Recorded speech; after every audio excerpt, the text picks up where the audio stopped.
Hey, let's say hi to Mike Rowe, huh? Dirty Jobs. Gentlemen. Tuesday, 9 p.m. on the Discovery Channel next Tuesday. Still on. Still on, still Shocking. doing it. Yeah. Shocking, huh? We haven't seen you in maybe a year. And for that, I apologize. No, it's all No, good. I really do. I've been to New York once since then, He's been busy. and I tried, but Well, what I was I'm gonna just a pawn. what I was going to say about that, when we saw you last time, which might be about a year, we told you, like, how many more of these Dirty Job shows could you do? You're running out of Dirty Jobs, but you know what? You're not. It's a crazy thing, and I'd like to take some credit for it, but I can't. I haven't had an original idea since, 2004. And so, at the end of every show, I literally throw myself onto the ground, sometimes assuming a kneeling posture. You beg. I'll even clasp my hands and gaze skyward from time to time in an attempt to invoke, whatever Almighty might be kindly listening. And so we have hundreds of thousands of ideas that come in. I wish they were all, unique and different, but there's enough in there to keep us broadcasting. Yeah, you feel like you have at least a couple more seasons in you, right? I'm afraid you may be right. Yeah, I was telling Mike just before he went on the air that I was rewatching an episode where the crew, a couple $100,000 worth of equipment ends up in a swamp that's alligator infested, and Mike's safely on the shore as the guys are trying to salvage the equipment and see what will dry out and work again. And I'm thinking, as the dumb viewer at home, like, there's fucking alligators in the water, Mike. Why don't you tell your crew to get out of there? Well, the crew was well aware of the dangers at hand, but they, it's weird when you shoot a show like this. I mean, this happened in New York last time too, when we were doing the water towers up on top of the skyscrapers. You put yourself in this situation's best described as just stupid. I mean, you're not tied off. You're swinging a sledgehammer, or you're in an alligator-infested swamp, whatever, and you suddenly feel like you're bulletproof. You're making TV, so you're in this bubble. So you're kind of safe. The alligator's not going to bother me. I mean, clearly, I'm in the union. Surely you realize. They don't bite TV stars. No. They know who we are. Till it becomes the next YouTube sensation. And Mike Rowe, wow, wait till you see this one. We never thought this would happen. What a miscalculation. But he's going to look good with that fake leg. He'll be all right. He's all right. He seems so bright. It does seem like there's just an endless supply of horrible places for them to send you and your crew. Well, you know what it is? I do like when the crew gets something dripped on them. That is fun.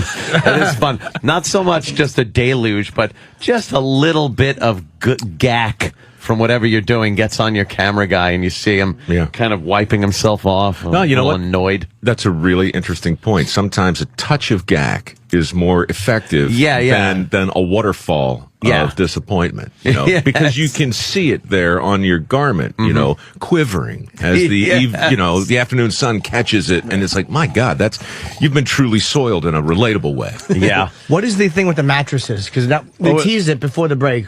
Well, we're going to get into that. I just wanted to ask Mike really fast before that, though. We always like asking you the worst situation since the last time we saw you. Oh, God. So the worst situation you were in the last year. Yeah, well, in terms of, the pucker factor and just completely, crapping it up a little bit, we did a window washing segment. Wanted to do it here in New York, and that's when I was hoping to see you next, but really difficult to get permission to wash the windows on the Chrysler building, and between the unions and between the... You couldn't get that done? You're Mike Rowe. I tried. No go. So we found a 50-story high-rise in Honolulu over Pearl Harbor where they wash windows. This is the only place in the country that still does it with bosun chairs.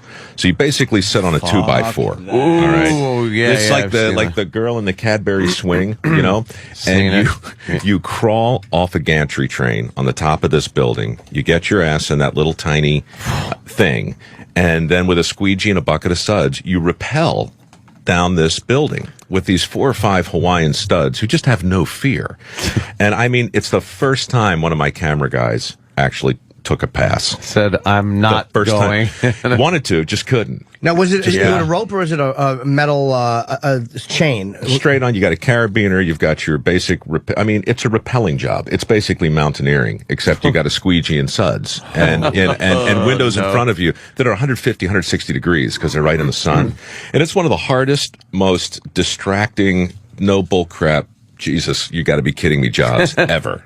And that'll be coming. And I just saw the footage because we hired a helicopter for it because I figured if we're going to put ourselves in that situation, I wanted to I want the best cinematic shots we can. And you were outside the building. And it looks, oh yeah. You were sitting on the freaking 2x4 For about 3 hours. Holy For about 3 hours. And one of my camera guys got his hair caught in the device, the DRT, you know, that plays the rope out. A guy had to go off the rope, find him, pull out a knife, and basically cut his hair off in order to free him from the Had to thing. go off the rope. What do you mean?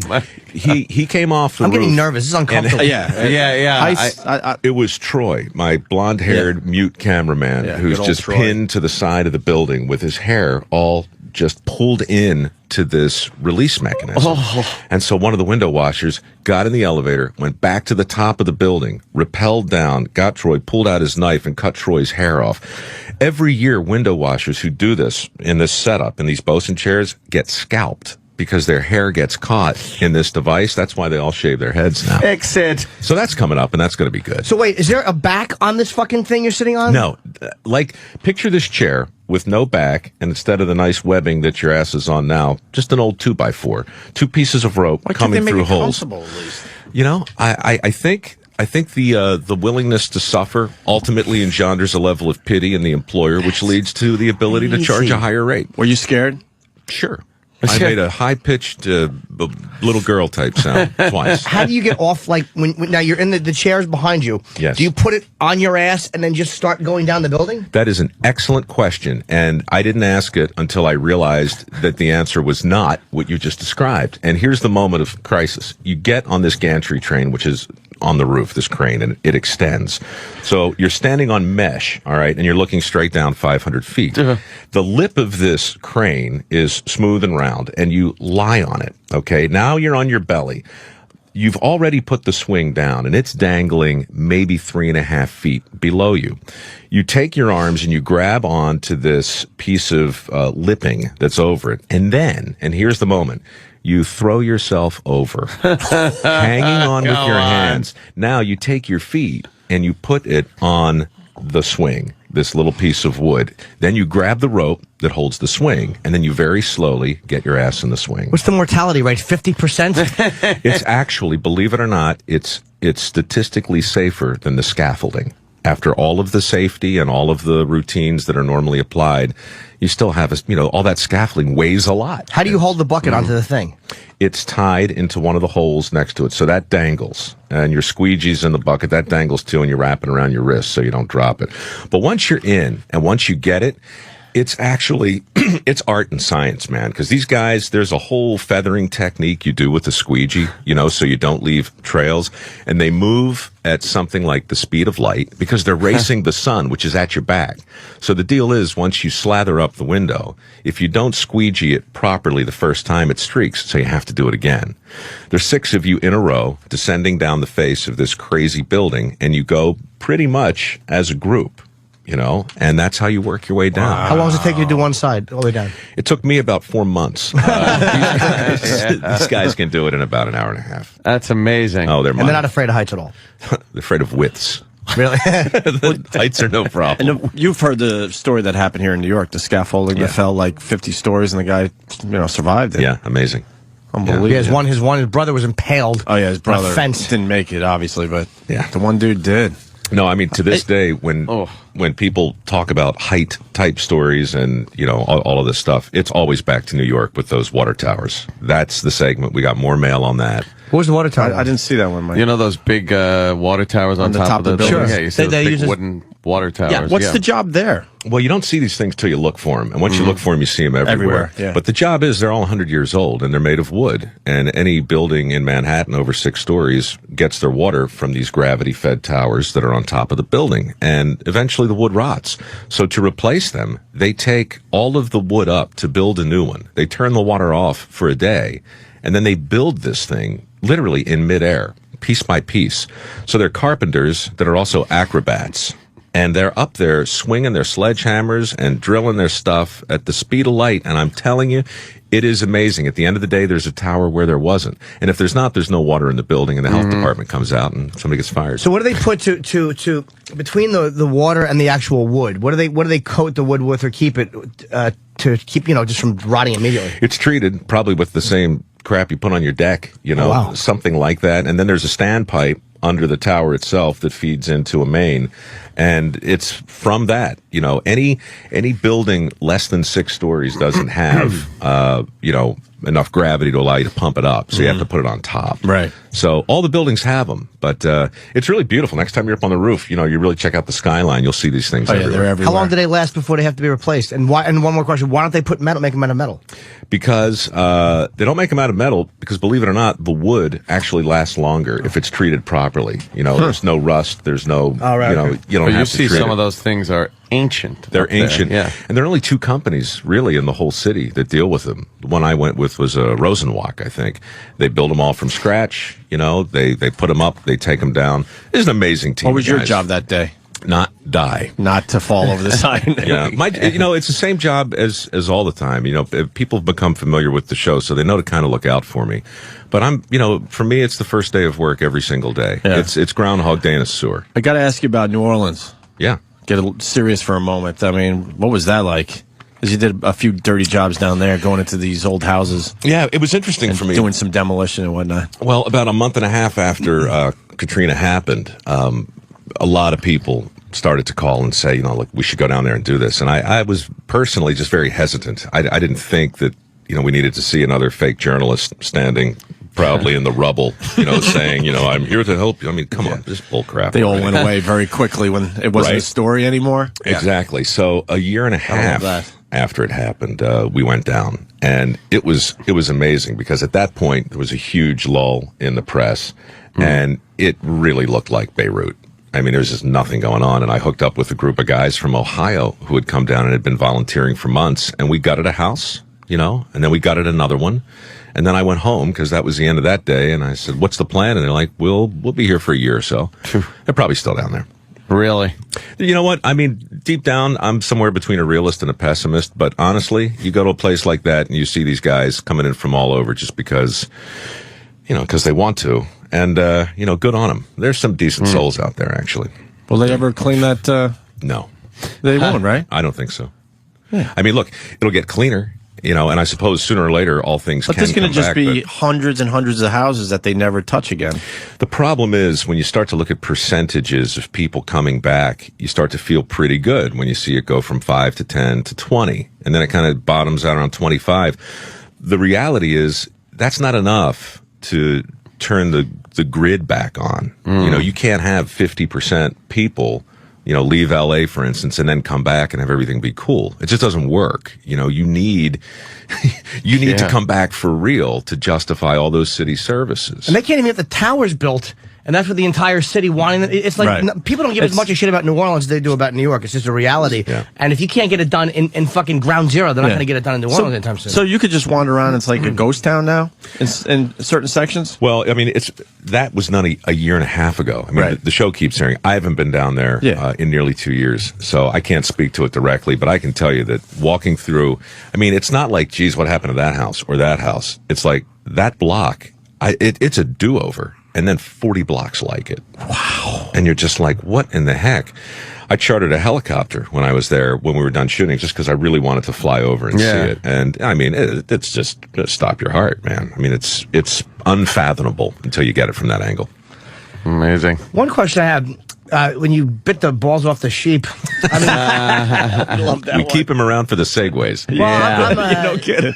I love animals. I kind of felt so bad for the animal. It's like, why do they do it like that? Can't they do it nicer? Fabulous question. The short answer is no. And this, when I knew that story was going to happen, I called PETA.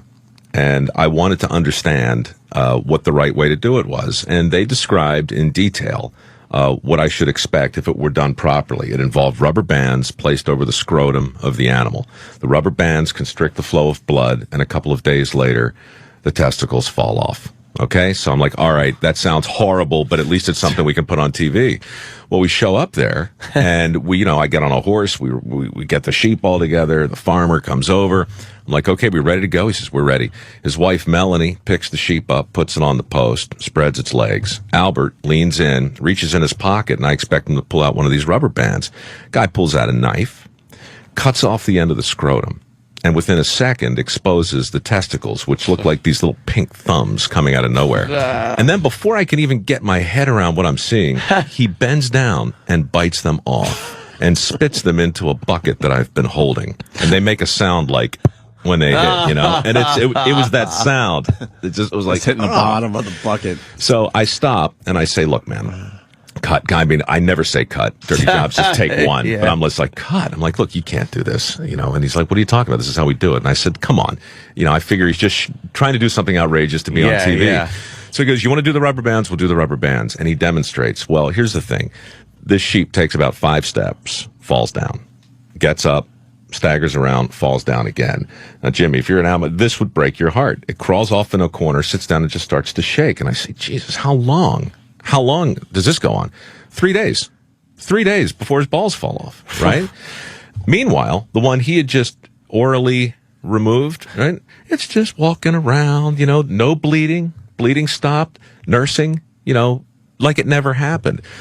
Point is, there's so much that goes on in the world that just makes you think this can't possibly be kosher. Yeah. And yet, had I followed the guidelines, I mean, right in front of me, I'm looking at an animal that had been tended to properly, that's in abject misery. Next to one, I can still see the blood on Albert's chin from its scrotum. And he's happy as can be. Not Albert was? sheep, you know. Why isn't there a tool Yeah, man. besides the man's mouth that could be used? Efficiency. When you're a sheep herder, it's you, sometimes and one other person. When you're castrating, as you have to do, I mean, it's a huge part of the job, you got 2 hands. Somebody holds the sheep, you make the cut, you need both hands to keep the scrotum pushed all the way up into the belly. There's no extra hand to facilitate any extra tool. What you need is an extra body, and that costs money. Well, you know something? Well worth the price, hiring another guy. You know what? Spend the money. If it comes down to having to use your mouth like that. And how do they stop the bleeding? Wow. There's no need. It just stops. It stops in about a minute. Hey, before we start talking about some more of the new season of Dirty Jobs starting next Tuesday, Discovery Channel, 9 o'clock. Is there a job you wanted to do and the other jobs you wanted to do and you just couldn't get it done? Because I would think, you know, no matter what you want to do, they would just allow you to do that. You know what I mean? No, I hear like no. you said, like the window washers Yeah. in New York City, you couldn't get that done. Couldn't get it done. Is there other ones? Sure. Like one you really wanted to do? Oh, well, look, I mean, there's some jobs that I couldn't get on the air, not because it's fundamentally a celebration, the show. And I mean, I don't mind making you throw up. I mean, I hope to I hope to gross you out a little bit because once you do that, you get people's attention, and then you can say whatever you want. But there's some shows that are just too gross, and there's some shows that'll just leave you so dispirited and broken afterwards. I just don't want to air them. Crime scene cleanup, fascinating job. Embalming, body farm, amazing job. A little depressing. You check out any of that stuff? Depress a hyena, absolutely. In fact, I did it. Not for jobs, for the show I was working on right before it, and I wanted to go back and do it for this. But the truth is, you know what? Leave it to America Undercover or Showtime or something. Body else. farm thing is, I read about that. Oh my God. In the book Stiff. Dude, when you they just lay out these bodies in these fields and do all sorts of experiments on them. You put a body in the trunk of a Pinto, take the Pinto, drive it into the marsh, submerge it, leave it there for 2 weeks, come back, pull it out, open the trunk, and now you know what a body looks like that's been in a marsh in Florida for 2 weeks. And you do all kinds of tests on it. It's fascinating, and it is important. But in the end, God, it just depresses a hyena. It's no good. That is really bad, man. And you checked out embalming? We checked it out, but ultimately, dead bodies on TV. It's a whole nother. I mean, just forget it. Well, just go far away, and then we could handle it. Hard to make your funny little quips when there's just a dead body on a table. Nothing to shut a smart ass up like a dead body. Yeah. Start speculating in humorous fashion on how they died. Where the head looks kind of caved in. Mike, no good. Look, I'm trying here. Yeah, the victim. I'm working with what I because that's a have. big part of the show is Mike. I mean, anybody can go in and do some of these jobs and stuff, but Mike makes it fun and absolutely. entertaining with your Your little quips, your sarcasm is hysterical. I love when the people don't pick up on it. That makes it even more funny. They think you're asking a serious question when obviously you are being so horribly sarcastic. See, the thing is, and I've said this to you guys before, and I know you know it. There are days here when you're doing your thing, and I know you're devoted and loyal to your audience, but whatever. When it comes down to it, if you're not amusing yourself, your audience doesn't really care. You just become two guys trying to amuse a few million people, and that's kind of, okay, I get it. That's sort of tragic, Much more interesting, to me anyway, when I listen to you guys, when I watch TV that I like, to see people who are mainly just trying to keep themselves conscious and amused. And that's really all Jobs is from my point of view. I'm just trying to I'm a fish out of water every day. I'm just trying to get through it. Yeah. We got to talk about the mattress. People are killing me here. Yeah, sure. So we saw the season premiere. Oh, I saw the season premiere last night, and you were talking about the mattress thing. Yeah. We got to give away the answer. You buy buy a brand. Well, go ahead, because I don't know what I want to. I don't know. I don't want to wreck your premiere. So. Look, there is no answer, and I'm not even sure what the question is because there's not much new to say about the fact that we all get our 8 hours. We spend a third of our life unconscious and horizontal. Sleeping for the most part on one of 4 mattresses. Most people never own more than 4 mattresses in their adult life. And, I heard you guys mention it before, but it's a fact. You buy a mattress that weighs 60 pounds, you use it for 10 years, the thing weighs 75 pounds. Figure it out. Yeah. How'd that happen? Pounds of... Where did that come How'd that from? happen? Of all sorts of stuff. Yeah. Dead skin, bugs. It's mainly dead skin. Where does it get stored? Fluids. In the actual material, or like under by the springs? Like if you rip the mattress open, will you just see dead skin? Well, if you rip it open, as you'll see in the show, there's a special place in San Francisco where they put it on this device like a torture rack, and you just start ripping the tops off. Well, it's just it looks like the air is full of dust. But of course, crap. It's not dust. All skin And look, I'll tell you something else that's just damn disturbing, but most dust, like if you're sitting in your house and you see a shaft of light come through the window, and you know how it like lights up, and you're like, yeah. Geez, I had no idea my apartment was so damn dusty. That's just your skin floating around. What do you think dust is? I mean, oh, God. So, yeah, a mattress that gains 10% of its weight it's just a horrible thing. That's that. 15 pounds. I wonder how much the mattress of one of those people. We should. Yeah, I know. We have to share. You have time, right? I got time. Okay. Yeah. Is she here? Yes. So we have to bring her in. Yeah. All right. We got Victoria Victoria Gotti here. Oh, but listen, I don't want to make any trouble. Yeah. And so we're going to split the time. She's only here till 8 o'clock. Yeah. Then we'll go back so to Brian. Mike. Is that cool, Mike? Of course. Yeah. All There's right. a book. No, hang in here, Mike. Help us out with this one. You okay? Are they bringing her in? What are they doing? Yeah, but we're getting her right now, huh? Yeah. Yeah, bring her in, of course. All right. So Mike Rowe, Dirty Jobs, Tuesday, 9 o'clock on the Discovery Channel. We're going to talk to Mike. Well, you're going to help us out here, Mike. Just hang in here. I'm staying until they come and get me. You're You know, an it's not old even- broadcaster. It's not just about the filth either. It's also the situations you get yourself put in, with the altitudes, and then those claustrophobic spots. Oh man, really tight That you're spaces in, too yeah. is coming. Fuck that. I'm out. Honestly, No The, way. the one with the locks or whatever that was. that Sue locks, man. You crawled down into this. It was like a metal coffin. You know that scene from? You remember The Ring? That movie? Oh, yeah. Yeah. The scene from the person in the bottom of the well, and when they look up and the sky, all you do is you see it through the top of the well. Yeah. That happened. We were cleaning caves in California. Abandoned mine shafts. They're everywhere. People die every year. They fall into these things, and I got caught in the bottom of one of those. And looking up, you just see the clouds, slowly moving over this little tiny patch of blue, and then it's dark, and then it's bad, man. You realize how deep down there you are, and It's just, every year there were 47,000 of these things abandoned during the gold rush, and there's still tens of thousands of them, Wow. under brush and things. Animals fall in, people fall in, hunters fall in, and that's where they die. You that's can't it. get out. Yeah, you're done. Amazing. Yeah, it's bad.